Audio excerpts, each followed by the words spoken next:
Next week, we will have the Bartlett Clinic update that we weren't able to get to last week from Sheila.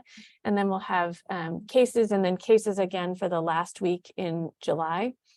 And then we will go on our August hiatus and return in September with a review of IAS and a motivational interviewing session from Dr. Heidi Hutton. So stay tuned for specific dates on that. And thanks to everybody who did the CME survey that I think will help us to get the conference recertified. So with no further ado, we'll get to the main event today. So we are very fortunate to have Dr. Anna Durbin, who's a professor at the Bloomberg School of Public Health, or the Joint Appointment in Internal Medicine here, and at the School of Medicine rather, and who has done really critical research in the development of dengue vaccines, development of SARS-CoV-2 vaccines, and many other vaccine platforms, who is going to talk to us about vaccinations for people living with HIV. And Anna, you're going to want to switch. You're in the we can see presenter mode. So just switch your screens. Just swap displays. You know what I'm going to do? This is what I'm going to do. This should do it. Hang on. I'm going to just go. Now I can switch screens. Let me do this because I was using I should have known just to, how's that? There you go. Yep. Is that better or no? Yep. Perfect. Yep. Yeah, I had to move I'll just use my laptop and it'll be easier. These are my disclosures. I'm a paid member of the Data Safety and Monitoring Board for Vaccinia, which is a vaccine developer, but not for any of the vaccines that I'm going to talk about today. And I've spoken to Merck about dengue vaccines. So I really want to just give a very, very basic overview of vaccines for people living with HIV.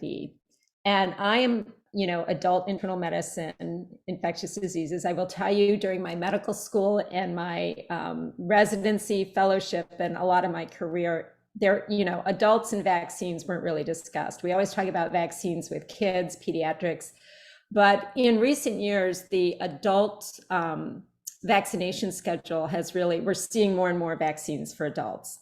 And this is very important for all of our patients, but also for people living with HIV, because we do have different recommendations for people living with HIV, sometimes stratified by CD4 counts, sometimes not.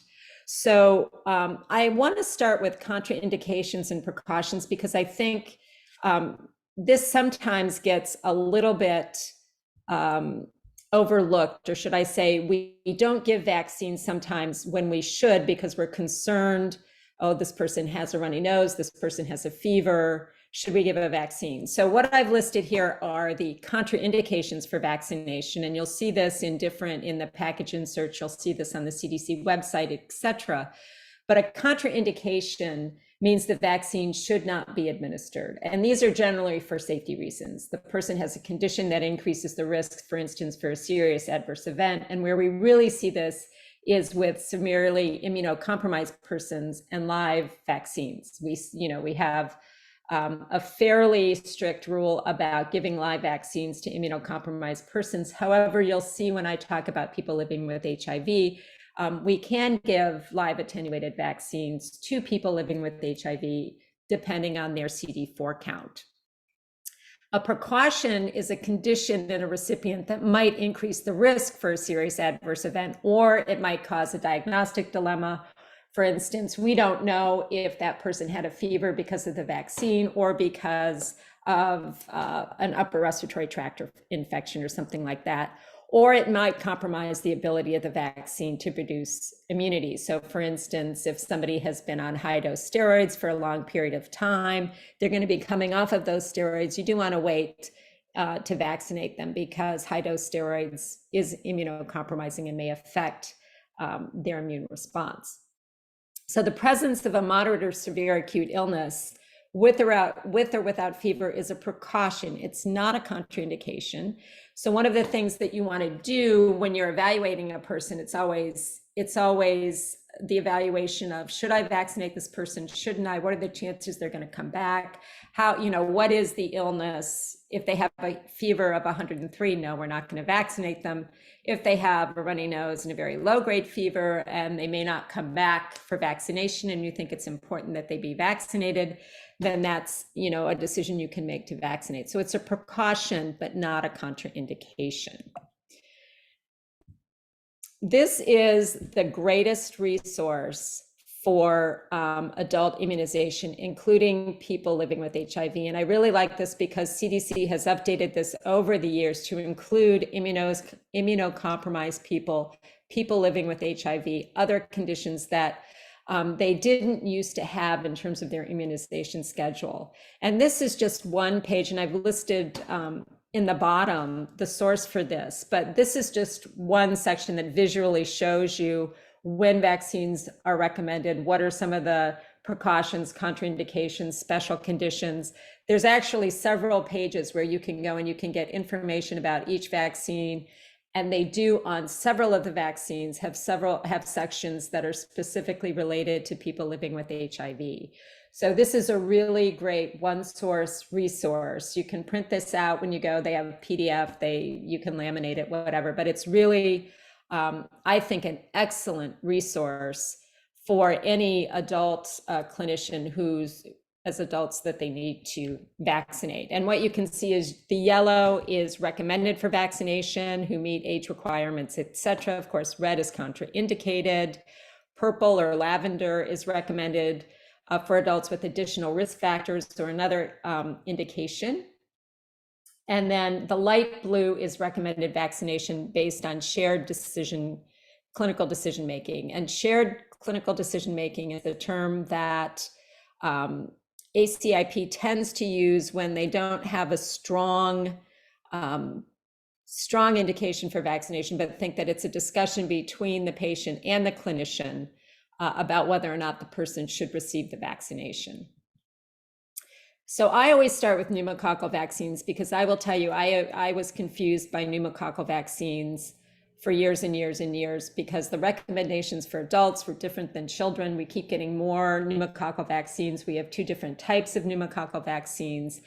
And so I always start with the pneumococcal vaccine. So we have 2 types. The one that was traditionally recommended for adults is the polysaccharide vaccine, or the PPSV23. It covers 23 different serovars of pneumococcus, but it's a polysaccharide vaccine, which means it does not induce memory.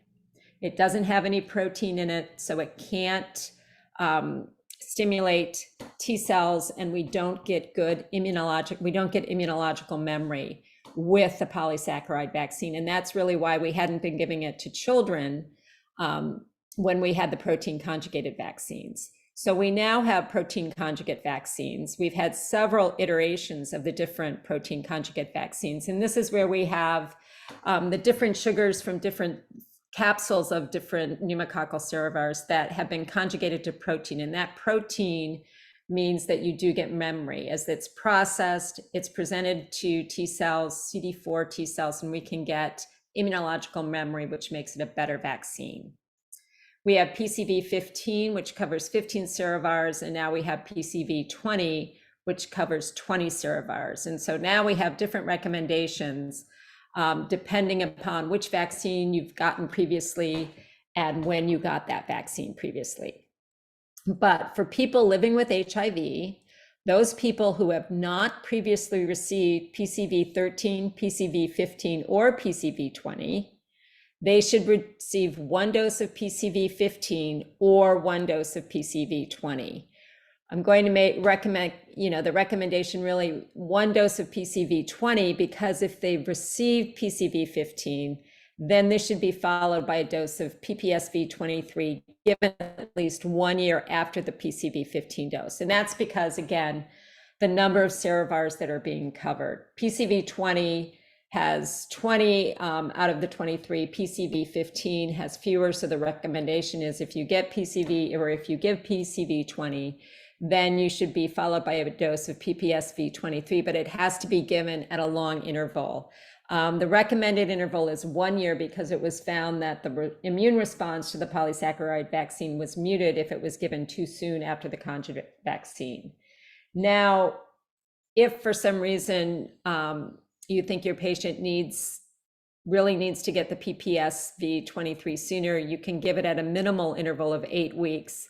It can be considered, but the immunological response is not as good. So you do want to wait a year if at all possible. And again, that's another reason possibly to give PCV20 because you're one and done. You don't need to go back and follow up with the PPSV23 vaccine. This I thought was a really good illustration of recommendations for pneumococcal vaccination depending upon what you've had before and when you got it.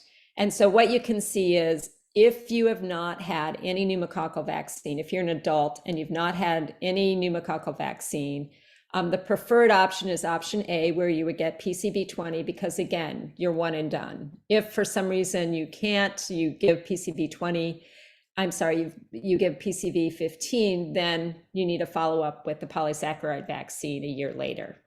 If your patient has already had the polysaccharide vaccine and they had that vaccine 1 year ago or longer, again, the preferred regimen would be PCV20.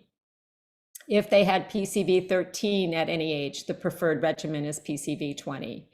And if they've had PCV13 at any age, and they've had PPSV23 at age 65 or older, then if it's been more than 5 years, you can give them PCV20.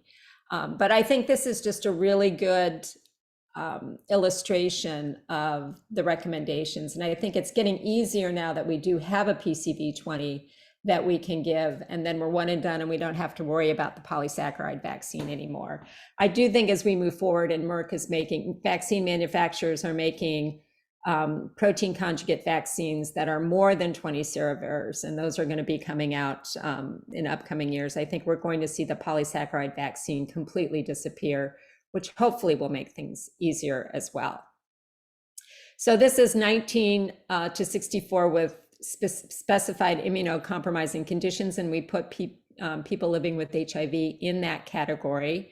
And you can see again, if they haven't had any vaccine, any pneumococcal vaccine before, the option A is PCV20. You can give PCV15, and if you're very concerned about pneumococcal infection, you can give the PPSV, the polysaccharide vaccine. You have to wait 2 months or 8 weeks or more to give the PPSV23 vaccine. Again, a year is ideal, but if that person is really at risk for pneumococcal disease because of their immunocompromising condition, then you can consider giving it at 8 weeks or more. And then again, if you go through all of these, they're very similar to the recommendations for those without immunocompromised. PCV20 is the preferred option A, but you can start with PCV15 if you want.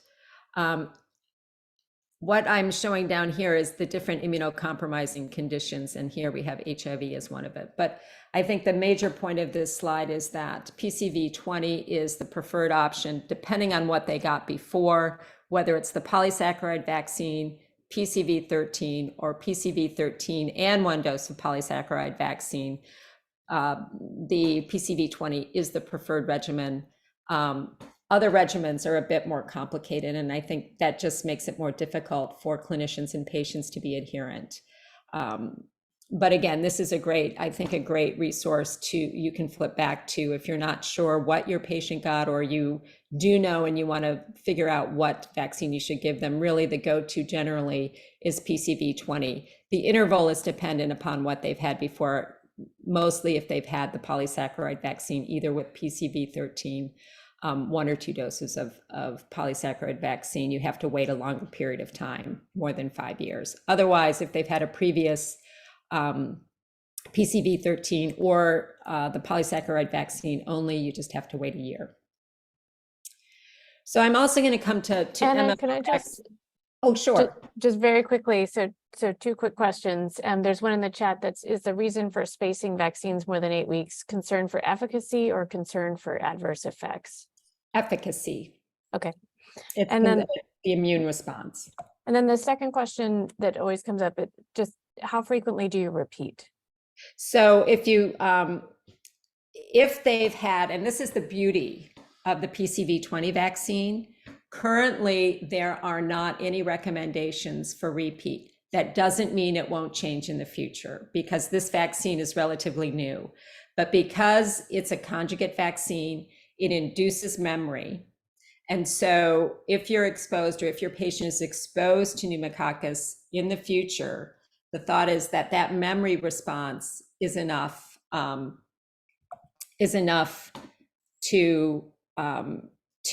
protect them. I'm just going to go back here. So what you see here is if they get PCV 20, there is not a need to repeat. But if they get PCV 15, or again, the polysaccharide vaccine, that's where you get into having to repeat. So if they've had PCV 13, and then you're going to give them the polysaccharide vaccine after 8 weeks, then you need to repeat the polysaccharide vaccine again at 5 years.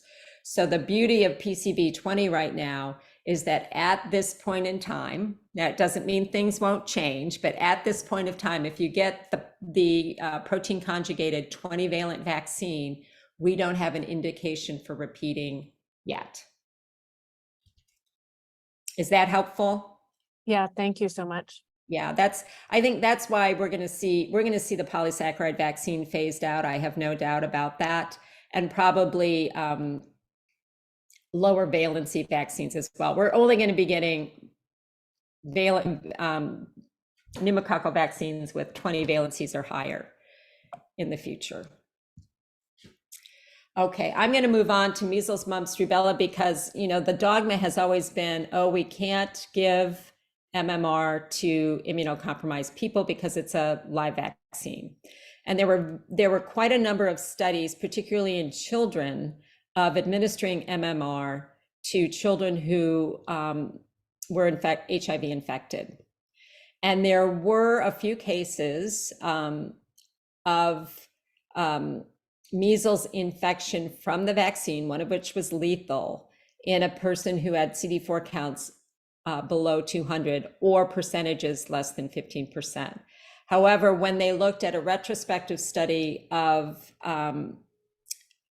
HIV, people living with HIV who were seronegative to measles, and they looked at those who had CD4 counts above 200 and less than 200, the vaccine was found to be safe in people who had higher CD4 counts. Now, we also run into the issue of immunogenicity. How immunogenic are these vaccines? But the current recommendation is that it appears to be safe in people who are living with HIV who have a CD4 count of 15% or higher, or have a CD4 count of 200. And this is whether this vaccine is given before or after immune reconstitution. So if the CD4 count is greater than 200 or greater than 15%, you can, and they have evidence of, they do not have evidence of immunity. And we'll go through what that means, what it means to be measles immune. This would only be recommended in adults who don't have evidence of measles immunity. And so it's indicated, I'm going to open the chat now. It's indicated for people living with HIV, again, CD4 percentages greater than 15% and CD4 count greater than or equal to 200 for at least 6 months and no evidence of immunity to measles, mumps, or rubella. So we don't routinely give MMR. It's people who have no evidence of immunity to measles, mumps, or rubella. And that is defined by the CDC. If you're born before 1957, you are considered to be measles immune, even if you don't have detectable antibody. If you were born after 1957 and you have documented receipt of appropriate doses of MMR vaccine or laboratory evidence of immunity, which is essentially an antibody test, you're considered measles immune, and you wouldn't, it wouldn't be indicated to vaccinate for MMR. But if you do not have evidence of immunity to measles, mumps, or rubella, you should receive the 2-dose series of MMR at least 4 weeks apart. Again, MMR, it's a live vaccine, it's contraindicated if the CD4 count is less than 15% or the CD4 count is less than 200. This isn't one or the other. You have to have a CD4 count above 200 and above 15% to be eligible for MMR vaccination. I know we don't come across this very often in our practices, but I think it is, I do remember a few years ago when there was the measles outbreak in New York, and there was great concern of measles even in patients I was seeing in the Bartlett's clinic about their measles immune status and wanting to be revaccinated. So I do think it's important to keep that in mind. It is not absolutely contraindicated in all people living with HIV. If your CD4 count is 15% or higher and your your percentage is 15% or higher and your count is greater than 200 and you don't have evidence of immunity to measles, mumps, or rubella, it's not only eligible for the vaccination, but it's indicated that you should be vaccinated. I'm going to go on to the meningococcal vaccine, and this is for meninge A. This isn't meninge ACY/WY. It's not meninge B. We're going to talk about meninge B a little bit separately. But again, this is now a conjugate vaccine. We have the meningococcal conjugate vaccine. There was previously a polysaccharide vaccine, but this should not be used in people living with HIV, only the conjugate vaccine. Again, polysaccharide vaccines don't induce immunological memory, so they are not great vaccines.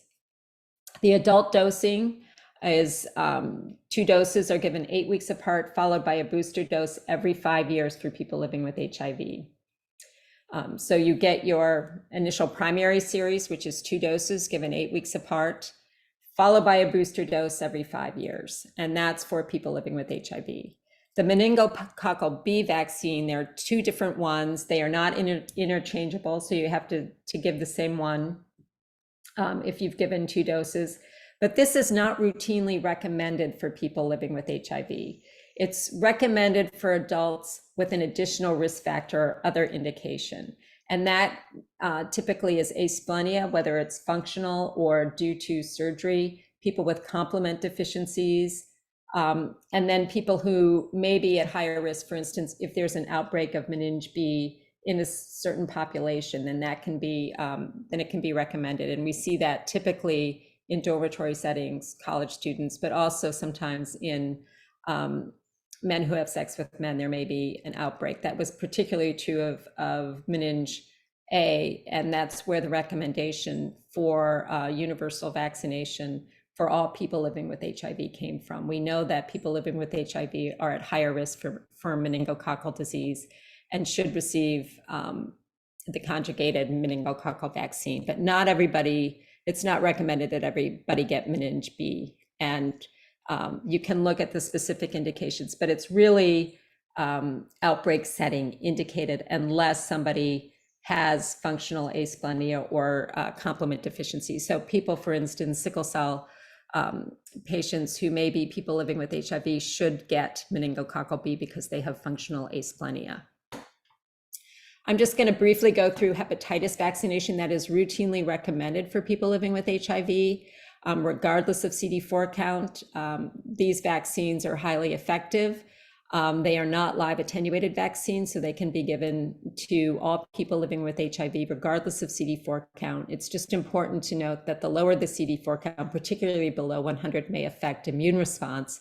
But again, you're trying to induce protection, and generally vaccination, even if in the face of a low CD4 count, is more protective than no vaccination at all. So we have hepatitis A vaccine, and the hepatitis A vaccine can be given as a hepatitis A vaccine alone or in combination with hepatitis B, which is Twinrix. Generally, the hepatitis A vaccine is given as 2 doses, 6 to 18 months apart, unless you're giving it as Twinrix, in which case you're giving 3 doses to account for the hepatitis B component. There's a new hepatitis B vaccine, which is really fabulous. Hepcludex B, it has a newer adjuvant. This adjuvant has been used for different cancer treatments, but also is becoming more frequently utilized for vaccines, and that's CPG. And that really has boosted the immunogenicity of this hepatitis B vaccine, so that now you can give a hepatitis B vaccine as 2 doses given 4 weeks apart. And then we have our more standard hepatitis B vaccines, which I've listed below. These are generally 3 months, 3 doses given at time 0, 1, and 6 months, meaning you give your first dose, 1 month later you give your second dose, and then about 6 months later you give your third dose. I've listed the minimal intervals between doses 1 and 2 and doses 2 and 3, and then doses 1 and 3 for your reference. It does get a little confusing with time, but again, for all of these, you can find that information. Check the chat. All that information in the, and thank you, Joko. Joko has said Hep B is available at Hopkins, easy to order. Yeah, it's a great vaccine. And I think we're going to be seeing a lot, as I said, we have more novel adjuvants coming down the pike for other vaccines. I think we're going to be seeing not only a revolution in vaccine technology with mRNA vaccines, but also with adjuvants. They can really, you can target what type of immune response you may want to get with different adjuvants, and can really help boost that immune response. So I think it's really an exciting time in the vaccine world, not just for the new platforms, but also for the adjuvants that are coming down the pike. And then HPV vaccine, human papillomavirus vaccine, is one of the most exciting vaccines I think that we have seen. It is incredibly efficacious for long periods of time. This vaccine is really world changing for in the developing world, or in the low and middle income countries, of course, for women, but also for men and people living with HIV, because of the different, and I didn't put this in the slide, because of the different strains of HPV that they cover. And of course, Merck has come out with their 2nd generation vaccine, which covers even more strains than their original 4-strain vaccine. But this vaccine is really a game changer, and should be recommended and given to people living with HIV who are younger than 26 years of age. Everybody should receive it. 27 to 45 may also be vaccinated. And again, this is shared decision making. And this just means you have a discussion with your patient about what their risk factors are and their willingness to accept vaccination. It's interesting for people living with age, we have a 3-dose series, 0, 1 to 2 months, and then it's 6 months. And I put the dosing intervals between them. Ooh, this one, yes, the 9, yes, exactly, the 9-valent currently. I'm looking at the chat too. You guys I wish I could see it as I'm talking. What I think is interesting, for people not living with HIV, and I think this is just important to make this distinguish this two, they're looking at 2 doses of vaccine for people who are immunocompetent, not living with HIV. And WHO is currently evaluating a single dose of HPV vaccine in LMICs, particularly one, to increase coverage, reduce cost, and because of the long durability of the vaccine. Now, we don't know the durability of a single dose of HPV vaccine. That's going to be evaluated in these WHO studies. But for immunocompetent people, we're moving to 2 doses of HPV vaccine. But for people living with HIV, it's still recommended that they get the full 3-dose series. But this vaccine is incredibly effective and safe. I'm not going to go into some of the discussions around, the hesitancy originally in young girls who were getting HPV vaccine. But this vaccine is very safe and very efficacious, and should be recommended to all people living with HIV who are younger than 26 years of age, and have a discussion with those 27 to 45, because it again, depending on their risk factors and other and willingness, it should be administered. Ooh. Influenza vaccine. I put this on there not because we don't know that everybody should get influenza vaccine. Everybody, all people living with HIV, everybody should be getting an annual influenza vaccine, regardless of CD4 count, they should be getting the inactivated vaccine, not the live attenuated vaccine.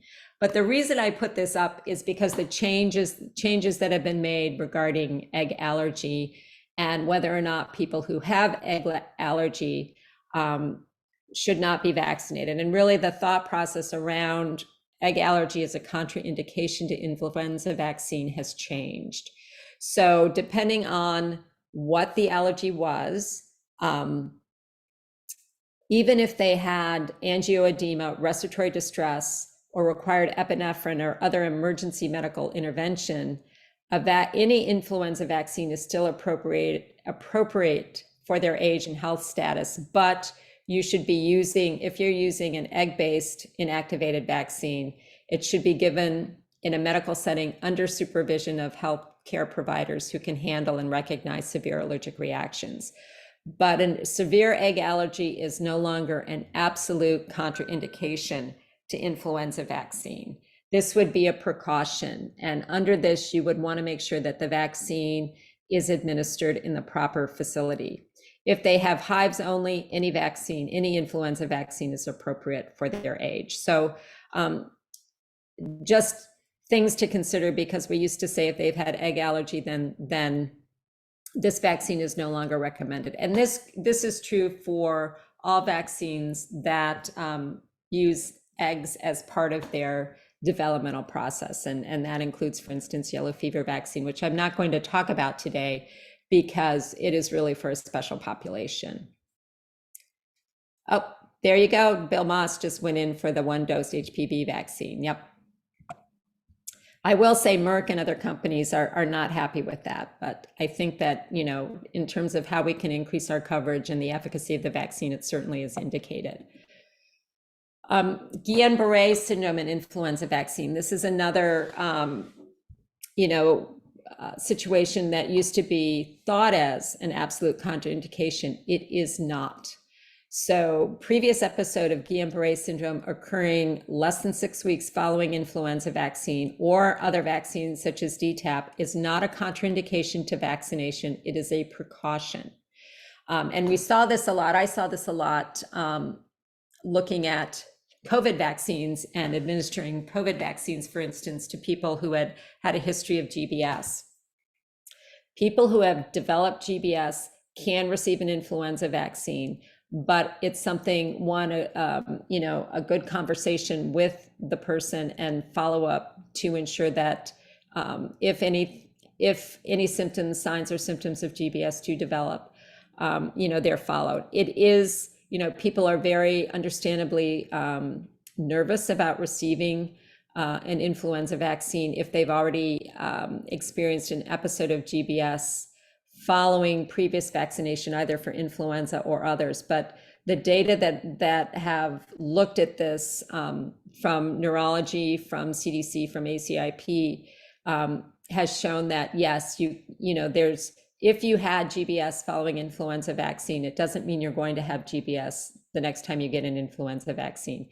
And it is recommended that they still be vaccinated. It is a precaution, and it's going to require, I think, a long discussion. Well, I comment on, I wasn't going to do travel vaccines, Joe, but I'll try to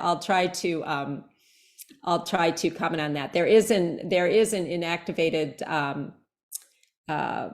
typhoid vaccine as well, but I'll try to touch on that at the end. So varicella vaccination and shingles vaccine, because I think this is also important. So again, the varicella vaccine is a live attenuated vaccine. The shingles vaccine is a recombinant vaccine.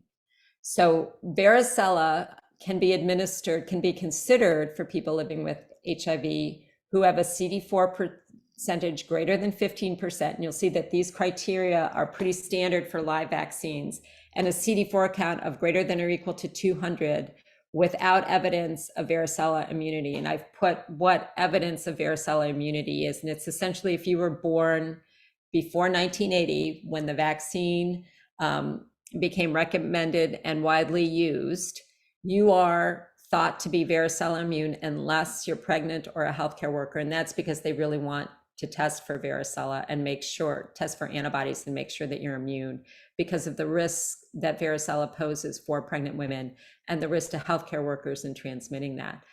If you have documentation of 2 doses of varicella containing vaccine at least 4 weeks apart, or diagnosis or verification of a history of varicella or herpes zoster, then you are considered varicella immune. If you are not varicella immune, then again, you can get the vaccine if your CD4 count percentage, your percentage is greater than or equal to 15 and your absolute count is greater than or equal to 200. Again, it's and, it's not or, it's and. People who are living with HIV and who are 19 years of age or older, the CDC recommendation is that you should receive 2 doses of the recombinant zoster vaccine Shingrix. This vaccine, again, is highly immunogenic, highly protective. We know that people living with HIV are more likely to have shingles at a younger age.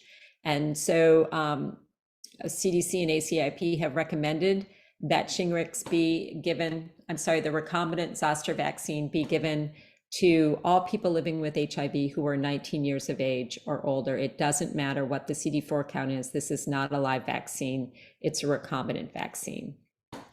And then I also wanted to touch quickly on Mpox vaccination, because this is an important topic. Since we had the Mpox outbreak last year. There are 2 Mpox vaccines. There's the Jynneos vaccine, which is a modified Vaccinia Ankara. It's non-replicating. It's a live vaccine, but it is non-replicating. It doesn't replicate in mammalian cells. This vaccine requires 2 doses to be given, and it is approved for the prevention of both Mpox and smallpox. ACAM 2000 is the traditional smallpox vaccine. It is a live attenuated replicating vaccine. It is a tissue culture grown vaccine, I should say. It's not grown the way the traditional smallpox vaccine was grown, but it is a live attenuated replicating vaccine. It is approved for immunization against smallpox, but it is not approved against Mpox. It's approved under an expanded access investigational new drug protocol. But ACAM 2000 should not be given to people with HIV, regardless of immune status, because we have Jynneos, which does not replicate. And what's interesting is modified vaccine Ankara was originally studied in the 1980s in Africa as an alternative smallpox vaccine, and there were people living with HIV as part of those studies, and that's where it was shown actually to be safe in people living with HIV. So there are data on Jynneos in people living with, well, there are data on modified Vaccinia Ankara in people living with HIV. And it is the recommended vaccine for the prevention of Mpox and smallpox in people living with HIV. So you can give Jynneos as pre-exposure prophylaxis in people living with HIV, whether they are immunocompromised or not. You want to evaluate what their risk and acceptability is for the vaccine. You can give Jynneos as post-exposure prophylaxis, and we saw this. This was true for the original smallpox vaccine and smallpox. If you give early use of the vaccine, so if somebody has been exposed to Mpox and you vaccinate them within 4 days from exposure, that can prevent Mpox. If you do it later, you may not prevent the disease, but you may decrease the severity of disease. So this vaccine can be used as both pre-exposure prophylaxis and post-exposure prophylaxis in people living with HIV, something to consider. Other vaccines, and I'm not going to go into great detail on these. These are standard recommended vaccines for adults, regardless of their HIV status. People living with HIV should have DTaP at least once, and then they should have TD or Tdap booster every 10 years. The difference in the letters, the capitalized letter is full dose, the smaller level is a reduced dose. So our booster doses have reduced doses of the diphtheria and acellular pertussis component of Tdap. But again, should have a booster every 10 years with TD or Tdap. And then COVID vaccine. I know we've all, I think, heard lots and lots and lots about COVID vaccines, but I do want to touch on it because we do have, the FDA recently provided guidance on what the booster dose is going to be. People living with HIV, everybody, not just people living with HIV, in my opinion, everybody should have had their primary 2-dose series with an mRNA vaccine, 3 doses if severely immunocompromised, and then a booster dose afterwards. Looks like we're going to have, at least for the foreseeable future, annual boosters, if I don't want to say more frequently, but a lot's going to depend on the epidemiology of the disease. This virus is, constantly changing, and the fall booster will likely be tailored to the XBB.1.5 strain of COVID, which was circulating in the late spring, early summer, although XBB.1.6 is also circulating, but they've chosen the XBB.1.5 booster dose for COVID. And I would recommend, it would be great if we could have a bivalent, well, it wouldn't be bivalent, but if we could have a combination influenza COVID vaccine, but with the different platforms and the different technology, it's likely going to have to be given as 2 different shots. Ideally, you would give them on the same day. If they're not given on the same day, then there's going to be a recommendation to wait 2 weeks between dosing. So it's great if you can get people in and vaccinate them on the same day. And I think that's all I have for routine vaccinations, but I would like, I can take questions if you have them. I tried to just do, so now Joe wants me to comment on live typhoid vaccine, the oral vaccine. So I'm going to try. I will say I'm not an expert on this vaccine, but given that it's a live vaccine, again, this is something that we've tended, CD4 count greater than 200, greater than 15%, okay. Anything below that, not okay. Do not do it. And make sure they have an indication for that for their travel. So just to give you the heads up, I did order, the guy's CD4 count is like 400 and percent was 29. And I said, give it. The pharmacy said no and sent back saying he really shouldn't get it. It's a live virus. Rather than fighting with it, I'm just going to have them give the IM, the injection. The difference is the live is good for 5 years. Yeah. And the injections for 2. And this is a guy who travels a lot. Yeah. And that's what's unfortunate, is because I think that a lot of the, that's a knee-jerk response. It's a live vaccine, you can't have it. Our knowledge is evolving. And if their CD4 count is greater than 200 and percentage greater than 15, people living with HIV can have live vaccines if it's indicated. I almost pushed for that, but that said, in this case, it's not worth it. And also remember the Votiv or whatever it's called was unavailable for 2 years due to lack of production. It's only come back in the past, 3 months. Yep. But anyway, thank you. You're just confirming what I had said. In his case, I said, oh, just get the IV and then IM rather. And next time, 2 years from now, when you're traveling again, maybe they won't block it. Yeah. Yeah. Yep. I will say CDC has, if you can find them, has great reference materials. Finding them can be sometimes difficult on the CDC website, but the vaccination card that I provided in the slides, and I'll send those to you, Eileen, because I updated it with the web link for that card. And that is really handy because it has a lot of information hidden in pages down below that. Also, feel free to reach out to me if you have questions moving forward. I didn't talk about dengue vaccine because unfortunately it has such limited recommendations in the United States, but someday I'll be able to hopefully provide a recommendation on dengue vaccines for people living with HIV.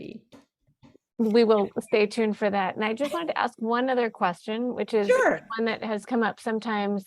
So my general practice is someone who comes in with untreated infection. If I have reason to believe that they will have viral suppression, meaning they're not someone who's never achieved viral suppression, doesn't have adherence issues, I tend to wait until I've achieved viral suppression before vaccinating, irrespective of the CD4 count, just with the thought that in general immune responses are improved. Is there any, I mean, that makes lots of theoretical sense. I just don't know if there's any data to actually support that. And I do think there are exceptions, like if you think this may be the only contact you have with a patient or something. Right. No, I totally agree with you for a couple of reasons. One, waiting is not going to make a huge difference in terms of their risk, as you said, unless they're at high risk for something. But I do think it will, one, improve their immune response, and it also reduces the risk of, confounding adverse events and things like that. So I think it's much cleaner. You have the time. I think it makes sense. Great. And are there any other questions if people want to put them in the chat, or feel free to unmute? This is we have the vaccine expert in the room, so to speak. So anybody else? Like I said, you can always shoot me an email. I'm happy to try to answer the question.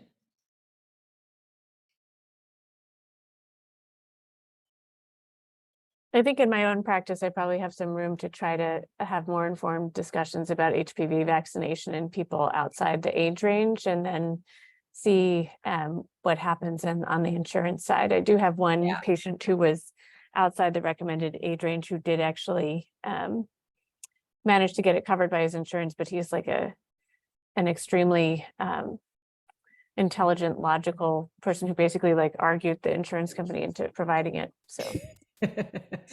So Anna, about this is Jean Keller, about the HPV vaccines. In some of the reading I've done recently, in that age group over 26 to 45, they didn't think there was much efficacy among HIV positive individuals. Having said that, though, there may be a subgroup where it might be helpful, like somebody who's not had lots of partners in the past.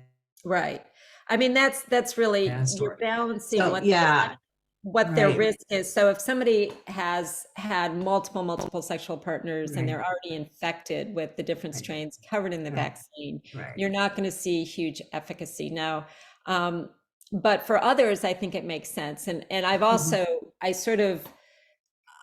take the approach also that, there's very little harm from vaccinating, but you do have a potential for great benefit because you don't know who's going to benefit necessarily and who's not. And we're also seeing, we've seen the 9-valent HPV vaccine, and they're working on, different companies are working on even more valencies. So I also think that, we have to look at time, because some cancers, HPV vaccine was initially, of course, for cervical cancer, and we saw, we were able to see reduction in potentially cancerous lesions very quickly. Other cancers like throat cancers and rectal cancers and things like that, we may not see a benefit. It may take a little bit more time before we start to see those benefits. So I do think that it's worthwhile. I think the risks are very low and there is a potential for benefit. Of course, every individual patient is different. Thank you. That's helpful.